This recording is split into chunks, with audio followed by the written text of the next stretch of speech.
लोकनायक जयप्रकाश नारायण अस्पताल में किए गए एक अध्ययन के तहत दिल्ली में कोविड के मरीजों में लिए गए अधिकतर नमूनों में ओमिक्रॉन के एक नए उपस्वरूप का पता चला है। अस्पताल के एक वरिष्ठ अधिकारी ने बृहस्पतिवार को कहा कि इन मरीजों के नमूने जीनोम अनुक्रमण के लिए भेजे गए थे और इस सप्ताह उनका विश्लेषण किया गया।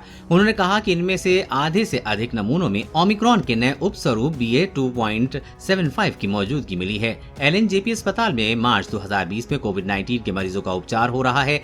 LNJP में मरीजों के लिए 2000 बिस्तर हैं और दिल्ली सरकार के अंतर्गत आने वाला ये सबसे बड़ा अस्पताल है।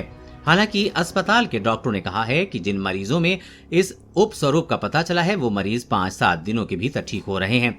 सूत्रों ने कहा कि अध्ययन में 90 मरीज शामिल थे और नया उपस्वरूप अधिक संक्रामक है। दिल्ली के स्वास्थ्य विभाग द्वारा साझा किए गए आंकड़ों के मुताबिक 1 से 10 अगस्त के बीच राष्ट्रीय राजधानी में संक्रमण के 19,760 से अधिक मामले आए हैं और इस अवधि में निषिद्ध क्षेत्रों की संख्या में भी करीब 50% की बढ़ोतरी हुई है।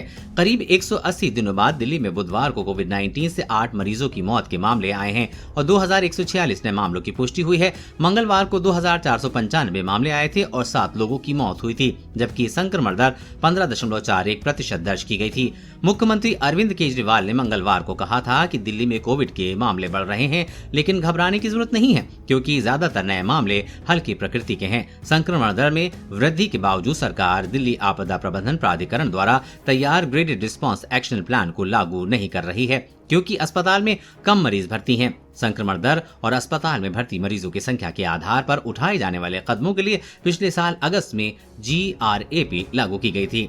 कोरोना वायरस और कोरोना वैक्सीन से जुड़ी हर अपडेट पाने के लिए चैनल को सब्सक्राइब करें।